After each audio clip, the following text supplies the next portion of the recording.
đại bong pun chun tật đầy phượng sờ đây con mấy con hướng mấy chẳng là con nửa rùa nửa lửa phàn đầy ni nè miền chỉ vật á trời bong pun đào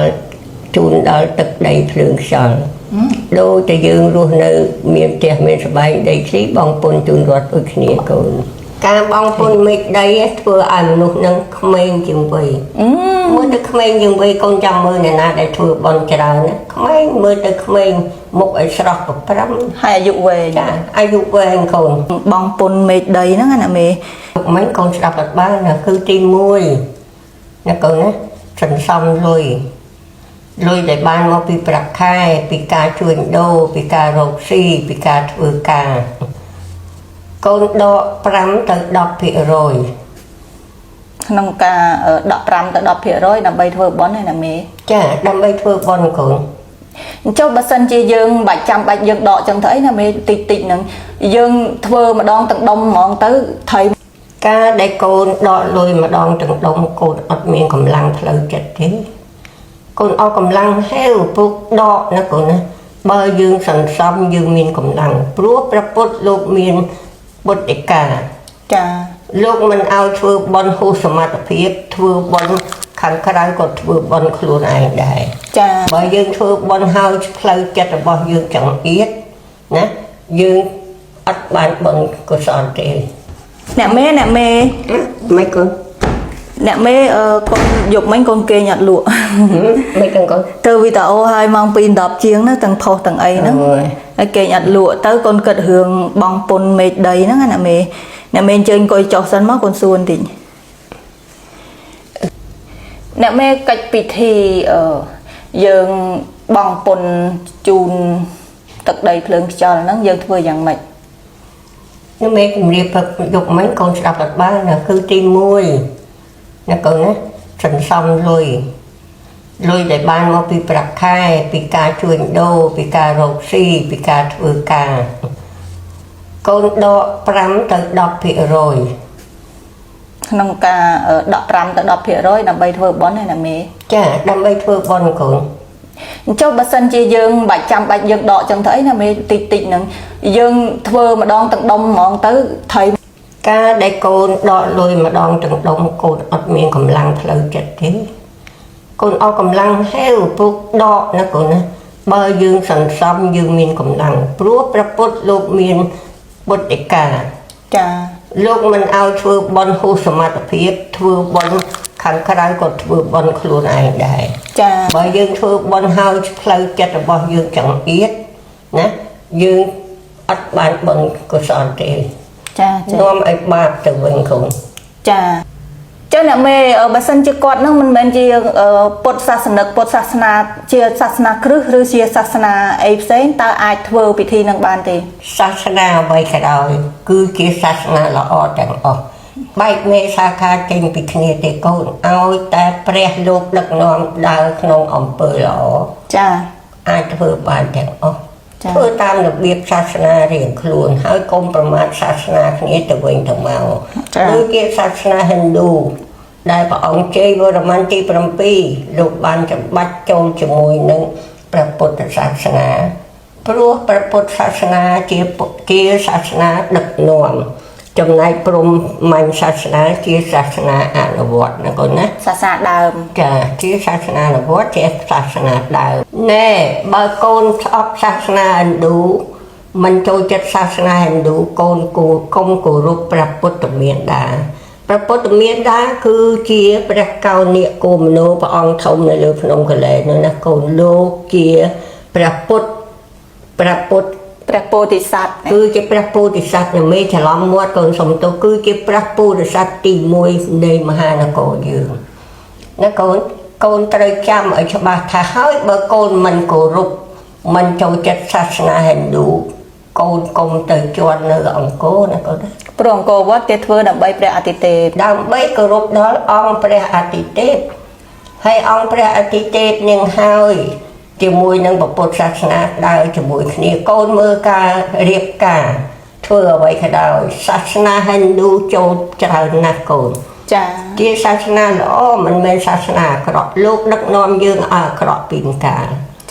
ឃើញតែឲ្យយើងកាន់សាសនាពុទ្ធសូត្រធម៌ពុទ្ធអត់មានសូត្រសាសធម៌អីទាំងអស់ក្រៅពីព្រះធម៌របស់ព្រះពុទ្ធ ចាអ្នកមេចុះបើសិនជាយើងអត់បានបងពុនមេឃដីអញ្ចឹងយើងរវល់តាស៊ីផឹកដើរលេងអីចឹងកັບកេងលុយគេអញ្ចឹងតើធ្វើយ៉ាងម៉េច បើសិនជាយើងមិនព្រមបងពុនមេឃដីឈប់ប្រព្រឹត្តអំពើអាក្រក់ណាកូនណានាំនេះធ្វើបុណ្យណាកូននឹងមានជោគជ័យក្នុងជីវិតមានបុណ្យកុសលក៏ប៉ុន្តែបើកូនមិនបងពុនឲ្យថ្វាយមេឃដីទេកូននឹងជួបប្រទះឧបសគ្គគ្រប់បែបយ៉ាងក្នុងជីវិតលុយទុកមិនគង់កូនលុយទាត់គង់ចង់តែចាយនេះចង់តែចាយនោះហើយមានគ្រោះថ្នាក់ទៀតអ្នកដែលមានគ្រោះថ្នាក់កូនឃើញទេគ្រោះថ្នាក់ចរាចរណ៍ភ្លើងឆេះផ្ទះគេបោក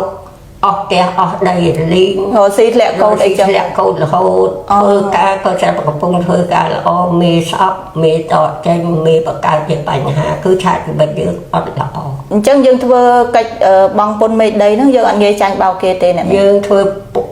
កិច្ចបើកបុណ្យហ្នឹងធ្វើកិច្ចបងពុនឲ្យថ្លៃដល់មេឃដីហ្នឹង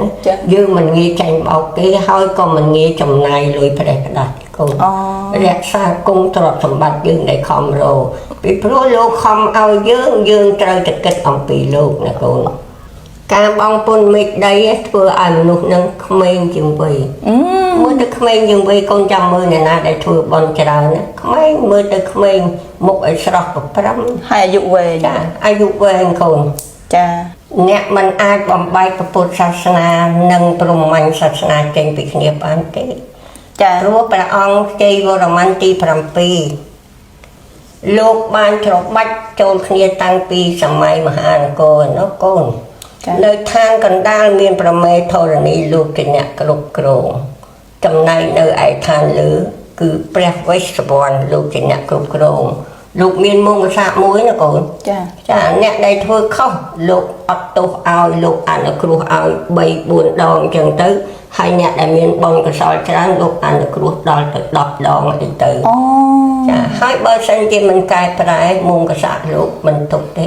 ដាក់ហើយបើមិនស្លាប់ក៏យើងមានបញ្ហាអន្តរាយចឹងដូចអ្នកមេប្រាប់ចឹងបញ្ហាខ្លាំងណាស់ចាអរគុណអ្នកមេអរគុណចាអញ្ចឹងបងប្អូនទាំងអស់គ្នាសូមបងប្អូនត្រង់ត្រាប់ស្ដាប់តាមអ្នកមេព្រោះអ្វីដែលអ្នកមេជម្រាបជូនបងប្អូនគឺសិតតែការបង្ហាញផ្លូវជាដំណោះស្រាយមិនមែនជាការជន់ពន្លិចទេណាបងប្អូនណាមិនមែនចូលមករិះគន់បងប្អូនអាក្រក់ចេះអាក្រក់ចោះអត់ទេនេះបើយើងមិនរកឫសគល់នៃការដំណោះស្រាយទេយើងធ្វើបុណ្យយើងសូមលោកតាអ៊ំយើងបុណ្យប្រម៉ែធរណីយ៉ាងម៉េចក៏មិនបានសម្រេចដែរអញ្ចឹងគុណអរគុណហើយអ្នកមេណាអញ្ចឹងសូមបងប្អូនទាំងអស់គ្នាត្រង់ត្រាប់ហើយយកទៅធ្វើតាមអ្នកមេចាអញ្ចឹងបើយើងលក់បាន 5000 យើងអាចដក 500 ឬ 1000 ទុកអាហ្នឹងទុកផ្សេងហាមប៉ះពាល់ហាមដាច់ខាតកូនចាអញ្ចឹងអរគុណអ្នកមេកូនសូមជម្រាបលាអត់ទេកុំអាកូនអ្នកមេជម្រាបទៅកូនចៅបងប្អូនកូនចៅសិនបងប្អូនកូនចៅលោកតាលោកយាយទាំងអស់ដែលជាញាតិពធរបស់អ្នកមេដែលមានការចូលចិត្តស្រឡាញ់អ្នកមេទឹកដីអ្នកមេជាវបានហើយណាអ្នកមេជាវបានហើយតែនៅខ្ទមចានៅខ្ទមនៅសម្ភារៈផ្សេងច្រើនណាគ្រាន់តែប្រគុណមួយលូកម្ពស់1ម៉ែត្រចាលូមួយកម្ពស់1ម៉ែត្រកម្មវាមានគេផ្លេចឲ្យកូនកម្ពស់1ម៉ែត្រមុខ1ម៉ែត្រមុខ1ម៉ែត្រចាកម្ពស់1ម៉ែត្រមុខ1ម៉ែត្រតម្លៃ$20កូនអើយប្រគុណមួយយើងមិនត្រូវធ្វើលូតែមួយណាយ៉ាងតិចក៏3លូដែរ$20មកកូនដូច្នេះប្រគុណគាត់និយាយទៅរឿងលូណាកូន$60ចានេះនៅមេនិយាយតែប៉ុណ្្នឹងចូលនៅចានឆ្នាំងណែចង្ក្រាននៅសង្កសីជញ្ជាំងអីកូននៅទាំងអស់ដែកពុទ្ធធ្វើពីដែកឲ្យមាំបន្តិចឲ្យគ្នាហើយក្រាលទៀតហើយបើយើងក្រាលដាក់ស៊ីម៉ងគ្នាសម្រានអត់កើតតើតែមានដាក់ការ៉ូអីចឹងទៀតដឹងជាក្នុងខ្ទមមួយដឹងអត់តម្លៃប្រហែលទេកូនបើអញ្ចឹងកូនចៅចូលរួមជាមួយនឹងមេជាបន្តណាកូនណាព្រោះថាវិការនៅមេនៅសល់តែបន្តិចបន្តួចទេមិនមែនថាវិការនៅមេទាំងអស់ទេគឺថាវិការកូនចៅដែលជាប់និស្ស័យជាមួយនឹងមេណាកូនណានៅសល់មិនគ្រប់គ្រាន់ទេ ចឹងសូមកូនជួយភ្ជាប់និស្ស័យជាមួយនឹងអ្នកមេទៀតជាបន្តណាកូនណាជម្រាបលាកូនសុខសប្បាយចម្រុងចម្រើនកូនជម្រាបសួរកូនចៅ ថ្ងៃនេះអ្នកមេមកជម្រាបកូនអំពីរឿងបុណ្យកុសលកូនបានគិតថាខ្លួនបានណែបានបន់ដល់លោកតាអ៊ុំស្ដេចខ្មោចរួចហើយសែនព្រេនអីថ្វាយលោករួចហើយហើយមិនក៏មិនឃើញប្លែកអីសោះមែនទេកូនចាហើយមួយទៀតកូនមិនបានពិចារណាថាខ្លួនបានធ្វើអំពើអ្វីខ្លះក្នុងបច្ចុប្បន្នជាតិយើងកុំអាគិតពីអតីតជាតិបច្ចុប្បន្នជាតិនឹងកូនដែលបងពុនជូនទឹកដីភ្លើងខ្យល់ទេកូនមិនកូនរឿងមិនចឹងណាកូននៅរស់នៅលើផែនដីនេះណាមានជីវិតណាត្រូវបងពុនដល់ជូនដល់ទឹកដីភ្លើងខ្យល់ដូចតែយើងរស់នៅមានផ្ទះមានសបែងដីធ្លីបងពុនជូនរត់ដូចគ្នាកូនហើយជួនកាលគ្នាណាដែលយើងមិនបានធ្វើបុណ្យនឹងក៏មានបច្ចុប្បន្នជាតិទាំងអតីតជាតិយើងអត់មានដែរធ្វើបុណ្យអញ្ចឹងយើងបងពុនទឹកដីភ្លើងខ្យល់មិនណាមែនថាយើងបងពុនជូនរត់ហើយតែមិនមែនទេកូនបងពុនជូនទឹកដីភ្លើងខ្យល់នោះផ្សេងណាកូនអញ្ចឹងកម្មវិធីបងពុនជូនទឹកដីភ្លើងខ្យល់ហ្នឹងយើងធ្វើយ៉ាងម៉េចអ្នកមេជួយប្រាប់ផងទី1កូនអត់បានបងពុនជូនទឹកដីភ្លើងខ្យល់កូនបន់ប្រមេធរណីផងកូនបន់លោកតាអ៊ុំផងបន់ស្ដេចខ្មោចផងតែដូចជាមិនបានសម្រេចកូនត្រូវគិតថាកូនអាចមានកម្មចាស់ក្រាស់ណាកូនណាពីអតីតជាតិតែមិនដឹងជាកូនសម្លាប់គេមិនដឹងកូនធ្វើអំពើអ្វីអាក្រក់មែនតែនក៏មិនដឹងកម្មក្រាស់នោះមានកម្លាំងខ្លាំងបច្ចុប្បន្នជាតិនេះកម្មក្រាស់នោះកំពុងតែឲ្យផលចាទី2នេះអ្នកមេសង្កត់ធ្ងន់ណាអ្នកមេនិយាយសង្កត់ធ្ងន់ទៅលើកូនដែលរកស៊ីផ្នែកខាងអចលនទ្រព្យជួញដូរដីកូនដោះដូរដីឬក៏កូនធ្វើការរកស៊ីខាងផ្នែកអចលនទ្រព្យណាមួយកូនមានដែរបងពុនថ្វាយប្រមេធរណីទេការដែលបងពុនថ្វាយប្រមេធរណីទឹកដីភ្លើងខ្យល់គឺជាការចាំបាច់បំផុតចំពោះកូនដែលរកស៊ីផ្នែកអចលនទ្រព្យអចលនវត្ថុគឺថាកូនមានកម្មជាមួយនឹងប្រមេធរណីខ្លាំងជាងគេណាកូនណាទោះបីជាកូនខំបន់ស្រន់ដល់ប្រមេធរណីបន់ស្រន់ដល់លោកតាអ៊ុំបន់ស្រន់ដល់ស្ដេចខ្មោចក៏ដោយតែកម្មថ្មីដែលកូនកំពុងតែសាងកូនមានដែរកឹបកេងលុយកុំមិស្សិងរបស់គេទេឲ្យគេជួយលក់ដូរដីហើយកូនអត់ឲ្យលុយគេតែ3%សោះកូនអត់ឲ្យគេកូនមានដែរទេកូនគិតឡើងវិញណាកូនកំពុងតែសាងកម្មថ្មីជាពិសេសគឺអ្នកលក់អចលនទ្រព្យផ្នែកដូរដោះប្រមេធរណីនេះឯងកូនស្ដាប់ឲ្យច្បាស់កូនមានកម្មក្រាស់ជាងគេជាងអ្នកដែលមានមុខរបររកស៊ីធម្មតាទៀតណាកូនណាទី3កូនមិនដែលទៅវត្តទេនៅពេលដែលបុណ្យទានរបស់សាសនាយើងម្ដងមានចូលឆ្នាំភ្ជុំបិណ្ឌចូលភាសាអីជាដើមកូនមានបានទៅទេឬមួយក៏កូននាំគ្នាផឹកតាំងពីព្រលឹមរហូតដល់យប់កូនមានបានប្រតិបត្តិមានបានទៅវត្តដែរឬទេពេលបុណ្យទានរបស់រដ្ឋយើងនេះរបស់សាសនាយើងនេះឬមួយក៏កូនទៅដែរទៅវត្តតែកូនមានបានប្រតិបត្តិតាមឱវាទរបស់ព្រះពុទ្ធឬទេព្រះពុទ្ធលោកបានឲ្យយើងប្រតិបត្តិស្ងៀមស្ងាត់ពេលដែលលោកសូត្រធម៌ពេលដែលលោកទេសនាកូនទៅប្រណាំងសូត្រជាមួយលោកប្រណាំងទេសជាមួយលោកឬមួយកូនទៅប្រតិបត្តិស្ដាប់លោកបើកូនចង់បានបុណ្យពិតប្រាកដកូនមិនមែនទៅទេសនាទៅទេសនាប្រណាំងជាមួយលោកទៅសូត្រធម៌ប្រណាំងជាមួយលោកទេស្ដាប់លោកដោយស្ងៀមស្ងាត់តាំងអារម្មណ៍ឲ្យបានល្អប្រតិបត្តិឲ្យបានត្រឹមត្រូវទើបកូនទទួលបុណ្យបាននេះអ្នកមេមិនមែននិយាយអ្វីឲ្យកូនឲ្យខុសទេណាកូនអ្នកមេសុំទោស កូនកុំខឹងជាមួយអ្នកមេណានេះជាការជជែកវែកញែកគ្នារកអំពីកម្មហេតុអ្វីមិនព្រមអស់ពីខ្លួនយើងម្នាក់កូនវិភាគខ្លួនឯងឲ្យច្បាស់ឬគល់ផ្ទៃក្នុងនៃទឹកចិត្តរបស់យើងតើយើងបានធ្វើគ្រប់គ្រាន់ដែរឬទេបុណ្យកើតឡើងពីសទ្ធាបុណ្យកើតឡើងពីការស្ដាប់ព្រះធម៌ជាអ្នកនាំផ្លូវឲ្យយើងទៅរកទីសុខតែបើយើងប្រណាំងជាមួយព្រះធម៌យើងអត់បានបុណ្យទេកូនស្ដាប់និមេឲ្យច្បាស់ណាអូអញ្ចឹងចាអញ្ចឹងអ្នកមេគឺមានន័យថានេះគឺជាដំណើរដើមតងដែលយើងទៅវត្តបានទៅវត្តហើយយើងមានវាសនាបានធ្វើបុណ្យហើយតែយើងទៅចែកគ្នាអត់បានតាំងចិត្តនៅយល់នឹងការដែលលោកទេសនានោះយើងអត់បានពិចារណាផ្លូវធម៌ក៏យើងទទួលបាបដែរមែនទេអ្នកមេបាបកូននេះអ្នកមេមកជាអ្នកប្រឹក្សាទេណាកូនកុំខឹងជាមួយនឹងអ្នកមេយើងត្រូវស្រាវជ្រាវមើលតើហេតុអីធ្វើបុណ្យនឹងគេដែរហេតុអីមិនបានបុណ្យកុំធ្វើបុណ្យយកមុខណាកូនណាកុំធ្វើបុណ្យយកមុខធ្វើបុណ្យយកបុណ្យធ្វើបុណ្យយកបុណ្យដោយមិនយកមុខហេតុអីបានមេថាអញ្ចឹងពីព្រោះយើងខំធ្វើបុណ្យអស់លុយច្រើនក៏ប៉ុន្តែយើងអត់បានបុណ្យមកវិញទេ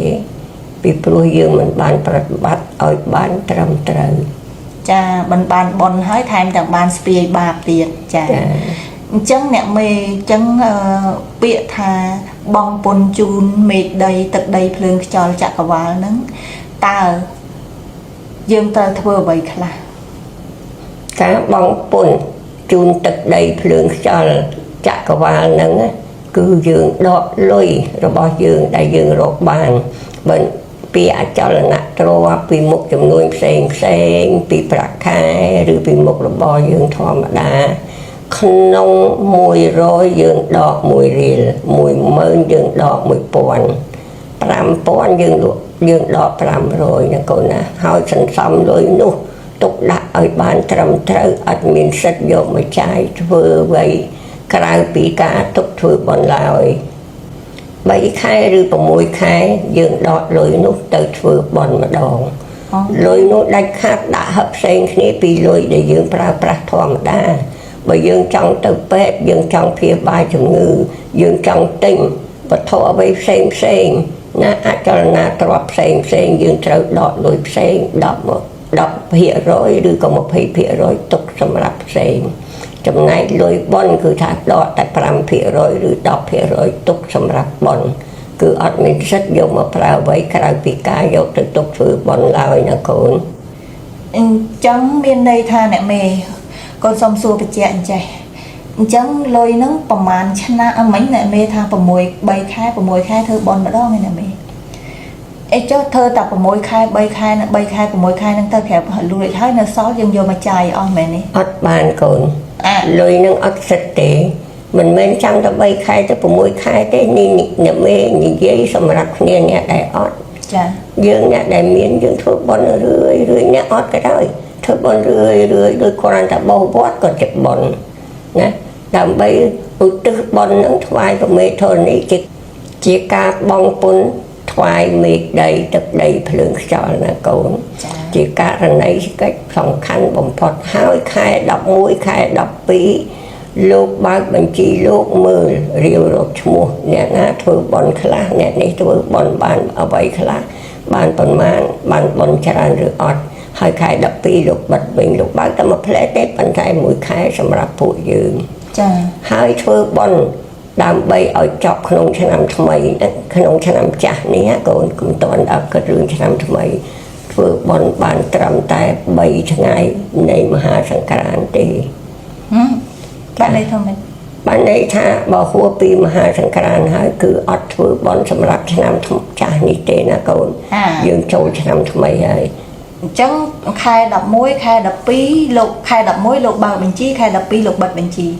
ប៉ុន្តែយើងនៅមានឱកាសធ្វើបុណ្យរហូតដល់មហាសង្ក្រាន្តចប់មហាសង្ក្រាន្តចប់មហាសង្ក្រាន្តគឺយើងចប់ហើយអាហ្នឹងបានចូលឆ្នាំថ្មីមហាសង្ក្រាន្តថ្មីមហាសង្ក្រាន្តថ្មីធ្វើបុណ្យសម្រាប់ឆ្នាំថ្មីចា៎បងប្អូនកូនចៅលោកតាលោកយាយទាំងអស់ anh đấy là mấy chiều bàn hơi đó là mấy chiều bàn hơi tay nước tôm chả nước tôm bằng chân con cháu cho rùm cho mùi là mê chế bằng to là con nắp rồi thả bị ca là mê nó sao là tại bằng tay bằng tuổi ចាសូមគោរពជំរាបសួរបងប្អូនទាំងអស់គ្នាជាទីគោរពចាហើយថ្ងៃនេះដែរគឺជាថ្ងៃអាទិត្យចាថ្ងៃអាទិត្យទី2ខែ8ចាបងប្អូនណាខែ8ឆ្នាំ2026អញ្ចឹងទៅទៀតហើយណាបងប្អូនណាចាថ្ងៃសៅរ៍ថ្ងៃអាទិត្យគេដើរលេងតែចំពោះតែក្រុមគ្រួសារនាងខ្ញុំវាប្លែកខុសគេបើមិនថ្ងៃសៅរ៍ក៏ថ្ងៃអាទិត្យដែរទៅដាំបាយចាបងប្អូនណាទៅដាំបាយធ្វើម្ហូបអត់មានធ្វើម្ហូបទេស្ងោរស៊ុបមាន់បានដាក់ឆាបាយគេធ្វើម្ហូបឥណ្ឌាគេប៊ីរ៉ានីគេហ្នឹងណាបងប្អូនណាដាក់ឆាបាយជាមួយនឹងបន្លែបានចាក់ទឹកស្ងោរមាន់ហ្នឹងដាក់ដាំជាមួយបាយអង្គហ្នឹងហើយដាំមួយបាយហ្នឹងឲ្យឆ្អិនបដ ாய் ចាបងប្អូនអានេះទេសភាពនៅក្នុងបរិយាព្រីមៀផ្ទះនាងខ្ញុំណាចាអញ្ចឹងបងប្អូនទាំងអស់គ្នាអ្នកដែលបានចូលបុណ្យក្តីតិចតួចក្តីច្រើនក្តីណាសូមបងប្អូនលើកហាត់សាធុសាធុសាធុសូមនមោទនាណាបងប្អូនណាតាមមហាកុសលផលបុណ្យអ្នកដែលបានឃើញវីដេអូនេះជួយ share បន្តក៏សូមឲ្យបានបុណ្យកុសលដូចគ្នារួមសាងបុណ្យណាបងប្អូនណា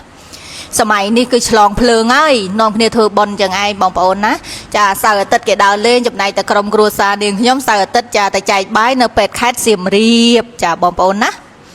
ចាអញ្ចឹងបងប្អូនទាំងអស់គ្នាមិនថាបងប្អូនដែលបានចូលបច្ច័យតិចចូលច្រើនចាមានអង្គក៏ដោយមានសម្ភារៈក៏ដោយចាបងប្អូនកុំគិតថាតិចឬច្រើនសទ្ធាផលបុណ្យចាលើកម្លាំងបុណ្យមិនមែនលើចាលុយតិចឬក៏លុយច្រើនដែរលុយគឺជាចំនួននៃតួលេខចាដូចជាអាយុរបស់មនុស្សយើងអញ្ចឹងអាយុខៃរបស់មនុស្សចាអាយុសង្ខាររបស់មនុស្សគ្រាន់តែជាតួលេខអ្វីដែលសំខាន់ណាបងប្អូនណាអ្វីដែលសំខាន់គឺតើនៅក្នុងចិត្តបងប្អូនមានសទ្ធាទេចានេះគឺពុទ្ធសាសនាចំតួហើយអត់មានដែលដោយបងប្អូនខ្លះបែងចែកពុទ្ធសាសនាឲ្យច្បាស់ពុទ្ធសាសនាអីព្រហ្មញ្ញឲ្យច្បាស់ព្រហ្មញ្ញអត់ទេនាងខ្ញុំសូមនិយាយតាមអ្វីដែលព្រះពុទ្ធលោកសម្ដែងបង្រៀនយើងណាបងប្អូនណាបង្រៀនពុទ្ធបរិស័ទអញ្ចឹងបងប្អូនតិចឬក៏ច្រើនចានៅលើកម្លាំងសទ្ធាចាបងប្អូនខ្លះគាត់គិតថាតើចូលបន់ច្រើនមិនបានច្រើនចូលបន់តិចបានតិចតើលើកម្លាំងសទ្ធារបស់បងប្អូនតើយកអតិចយកអច្រើននឹងយកមកបង្អាក់សទ្ធាឬទេចាបងប្អូនណាតែបើបងប្អូនមានតែ500រៀលបងប្អូនលើកហាត់ផុតក្បាលចាលើកឡើងផុតក្បាលហើយសាធុសាធុនមោទនាមហាកុសលផលបុណ្យនេះអានឹងគឺបងប្អូនមានសទ្ធាមហាកុសលជ្រឿច្រើនជាងអ្នកដែលចូលរាប់ពាន់រាប់ម៉ឺនដុល្លារទៅទៀតប៉ុន្តែមិនមែននិយាយថាអ្នកចូលរាប់ពាន់រាប់ម៉ឺនដុល្លារហ្នឹងក៏អត់បានបុណ្យទេគាត់បានបុណ្យដូចគ្នាបើសិនជាកម្លាំងសទ្ធាគាត់អស់ពីចិត្តគឺគាត់មិនមែនធ្វើបុណ្យយកមុខណាបងប្អូនណាចាមិនមែនធ្វើបុណ្យយកមុខចាហើយគឺកម្លាំងសទ្ធាគាត់ចាអស់ពីចិត្តរីករាយបរិសុទ្ធស្មោះសរត្រេកអរនិយាយរួមទៅត្រេកអរអស់ពីចិត្តគឺកម្លាំងសទ្ធាហ្នឹងគឺបានលើសលប់ចាគេហៅថាកម្លាំងសទ្ធាមហិមាអញ្ចឹងបើបងប្អូនគិតថាបងប្អូនចាចូលបន់តិចបានតិចចូលបន់ច្រើនបានច្រើនគឺវាគឺខុសប្រឆាចនឹងអាវាតរបស់ព្រះពុទ្ធអង្គចាហើយនេះគឺជាសកម្មភាពដែលយើងខ្ញុំបានយកបាយទៅឲ្យចុងភៅនាងខ្ញុំហ្នឹងគាត់បានមកធ្វើការតាំងពីព្រឹកបងប្អូនអើយគាត់មកតាំងឲ្យថ្ងៃណាចែកបាយគឺគាត់មកដាំបាយមុនហើយតាំងពីព្រឹកចាអញ្ចឹងនេះចេញទៅឯណាហើយអ្នកមេបានកាបូបក្រហមថ្មីចេះមិនដឹងបានមកពីណាទេហុចឲ្យនាងខ្ញុំ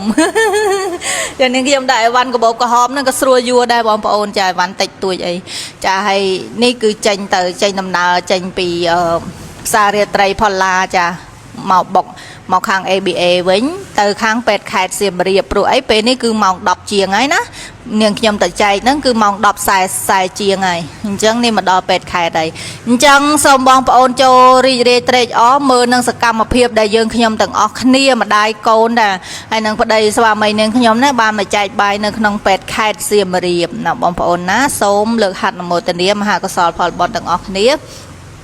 ទទួលយកបុណ្យកុសលរៀងខ្លួនហើយបើបងប្អូនបានឃើញវីដេអូនេះហើយជួយចុច share បន្តមិនថានៅក្នុង TikTok នៅក្នុង Facebook អីក៏សូមលើកហាត់នមោទនាហើយបងប្អូនចុច share ចែករំលែកបន្តដើម្បីជាគំរូល្អការបង្ហោះចាការបង្ហោះ នៅក្នុងប្រព័ន្ធ social media អំពីគំរូល្អគឺជាបុណ្យកុសលដោយបងប្អូនបោះពុំសភៅធម៌ចែកជូនញាតិពធយើងដែរណាបងប្អូនណា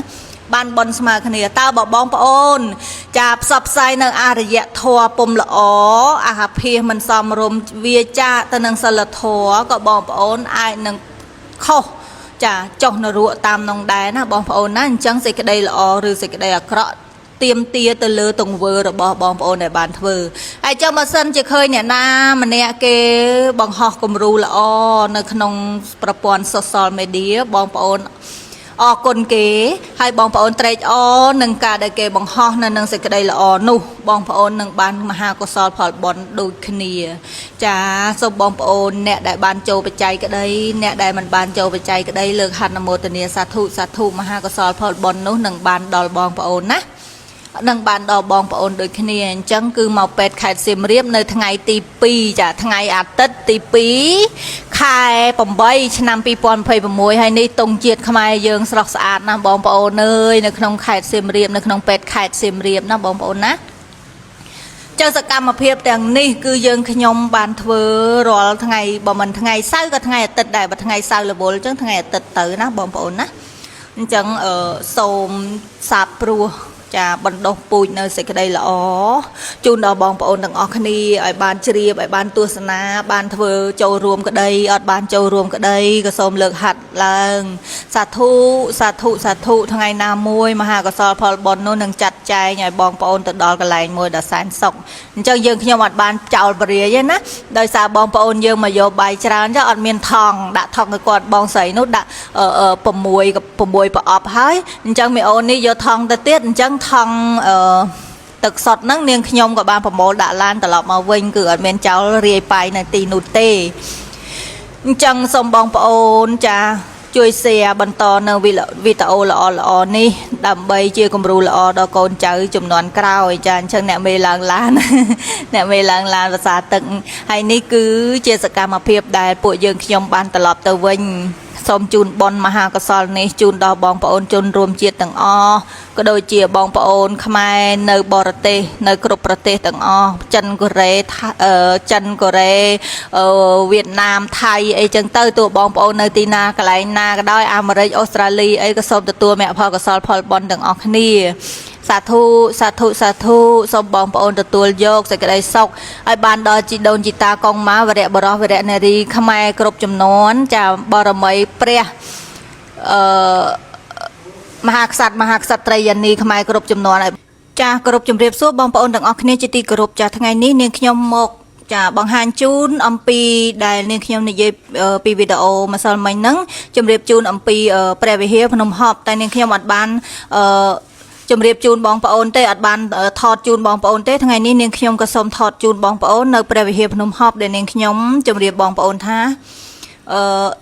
ព្រះគឺនៅកដាលវាលណាបងប្អូនណាដោយវីដេអូមុនអត់បានបង្ហាញអញ្ចឹងវីដេអូនេះសូមអនុញ្ញាតមកបង្ហាញបងប្អូនឲ្យបានជ្រាបថាចាព្រះវិហារនៅភ្នំហប់អានេះគឺមិនមែនព្រះវិហារទេណាបងប្អូនណាព្រះវិហារមិនទាន់សង់រួចទេចាអញ្ចឹងសូមបងប្អូនទៅទស្សនាចាព្រះវិហារនៅភ្នំហប់ដែលយើងខ្ញុំបានទៅដល់ទីនោះផ្ទាល់ដោយមានបងប្អូនខ្លះវាយមកសួរបែបអត់ជឿនាងខ្ញុំខ្លាចនាងខ្ញុំកុហកបោកប្រាស់អីចឹងណាបងប្អូននេះគឺជាបរិវេណភ្នំហប់ណាបងប្អូនណាភ្នំគេដាក់នៅផ្លាកនៅមាត់ទ្វារគេដាក់ភ្នំមហាកណប់ណាបងប្អូនណាអញ្ចឹងព្រះវិហារដែលព្រះសង្ឃបានសាងសង់នោះនេះគឺព្រះវិហារនៅទីនេះណាបងប្អូនណាចាអញ្ចឹងបងប្អូនសូមអញ្ជើញទៅទស្សនាទាំងអស់គ្នាថានាងខ្ញុំនិយាយពិតឬក៏កុហកនាងខ្ញុំមិនដែលចេះកុហកនាងខ្ញុំមិនកុហកទេនិយាយរួមទៅសម័យនេះហើយអត់កុហកទេណាបងប្អូនណាចាពួកអីមានបងប្អូនមួយចំនួនវាយក៏ដូចជា Messenger មកសួរនាងខ្ញុំបែបដូចអ្នកខ្លះគាត់អត់ជឿដល់បងប្អូនណាថាអត់ឃើញថតឲ្យមើលអត់ឃើញអីចឹងចាអញ្ចឹងនេះថតបង្ហាញបងប្អូនឲ្យបានមើលហ្មងណាឲ្យបានជ្រាបហ្មងណាចាបងប្អូនចាគឺពីមុនហ្នឹងអត់មែនធ្វើដល់អញ្ចឹងដល់លើអញ្ចឹងឯណាបងប្អូនណាពីមុនហ្នឹងគឺនៅក្រោមនៅបលាំងព្រះទៀតព្រះនៅក្នុងនេះចានៅក្រោមហ្នឹងទេគឺអត់ទាន់មានអញ្ចឹងចឹងទេតែដោយសារនាងខ្ញុំប្រកាសមកប្រាវលើកមុនហ្នឹងគឺមានអញ្ចឹងបងប្អូនកលេចមើលទៅដំបូលលើប្រកេះព្រះអង្គ ចាតទេស្អាតតែម្ដងបងប្អូនណាតទេស្អាតតែម្ដងអត់តាន់បានប្រក់ក្បឿងអីមកសន្លឹកទេចាសម្រាប់បងប្អូនអ្នកដែលតាមដានเพจនាងខ្ញុំចានេះគឺព្រះពុទ្ធកំពុងតែហែលទឹកហើយចារាល់ថ្ងៃនេះគឺចូលវស្សាណាបងប្អូនណាអញ្ចឹងព្រះនៅកដាលវាលទេព្រះនៅព្រះវិហារភ្នំហប់ហ្នឹងអញ្ចឹងជាងធ្វើបានអស់ហើយបងប្អូននក់ស្នាមឥតនឹងក្រោមទេណាបងប្អូនណាទឹមកបានគៀនហ្នឹងជាងហ្នឹងគឺកបានប៉ុណ្ណឹងទេគឺព្រះសង្ឃលោកពិតជាចាព្រះចៅអធិការថ្មីនេះលោកពិតជាកសាងមែនអញ្ចឹងបានបច្ច័យពីពុទ្ធបរិស័ទទៅគឺលោកពិតជាកសាងឲ្យដោះបំណុលគេទៀតចាដោះបំណុលគេទៀតបងប្អូនណាឆ្លាស់ល្វឹងណានៅខាងលើប្រកេះព្រះអង្គអត់តន់ប្រក់ក្បឿងអីមួយទេចាជាងហ្នឹងក៏អត់ទាន់បានបៀកស៊ីម៉ងអីដែរចាហើយនេះសិតតែនេះគឺបងស្រីគិរីសិតតែពុទ្ធបរិស័ទដែលបានគៀករោគបច្ច័យគឺបងស្រីគិរីនេះហើយជាអ្នកនាំពាក្យមកជម្រាបជូនអ្នកមេណាថានៅពហិនៅភ្នំហប់ហ្នឹងអត់ទាន់បានសាងសង់អីនេះទេសង់កាលមុនអត់នៅក្រោមបលាំងព្រះទៀតទៅតែបានសាងសង់ទេណាបងប្អូនណាអញ្ចឹងសូមអនុញ្ញាតចាបញ្ជាក់ជូនបងប្អូនសារជាថ្មីអ្នកដែលជា friend Facebook ក្រោយដែលអ្នកចូលមកថ្មីក្រៃលោថាពុំជ្រាបសូមអនុញ្ញាតជម្រាបជូនថាព្រះវិហារគឺក្បឿងអត់ទាន់បានប្រក់អីបានមួយទេចំណែកផ្លូវទៅភ្នំហប់ហ្នឹងនៅតាមផ្លូវណាចាបងប្អូនគឺបងប្អូនអាចអញ្ជើញទៅតាមផ្លូវទៅភ្នំក្បាលស្ពានណាតែភ្នំមហាកណ្ដប់នេះគឺអត់ទាន់ដល់ភ្នំក្បាលស្ពានទេបងប្អូនមើលចុះចាពហិគឺទទេស្អាតក្បឿងអត់មានប្រក់អីបានមួយទេណាបងប្អូនណាចាអញ្ចឹងអ្វីដែលនាងខ្ញុំជម្រាបជូនគឺអត់មានកុហកទេជាពាក្យពិតអានេះគឺកាលពីថ្ងៃទី26ខែកក្កដាឆ្នាំ2026នេះតែម្ដងទៅធ្វើបន់សិទ្ធព្រះក៏បានទៅថតព្រះវិហារផងចាកាលមុនហ្នឹងអត់ជាងហ្នឹងនៅក្រោមបលាំងព្រះអង្គទៀតនោះអត់ទាន់បានធ្វើដល់លើទេឥឡូវប្រសងពិតជាបានដល់លើអានេះខ្ញុំជម្រាបជូន location ណាគឺទៅដល់បត់តាមវងមូលប្រទេសស្រីគឺបងប្អូនជិះទៅត្រង់ទៅគឺឃើញសាលាឃុំខុនរៀមនេះហើយចានេះគឺសាលាឃុំខុនរៀមណាបងប្អូនណា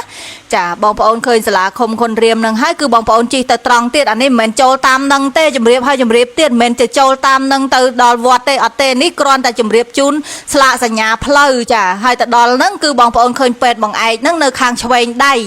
ណានៅលើថ្នល់ធំហ្នឹង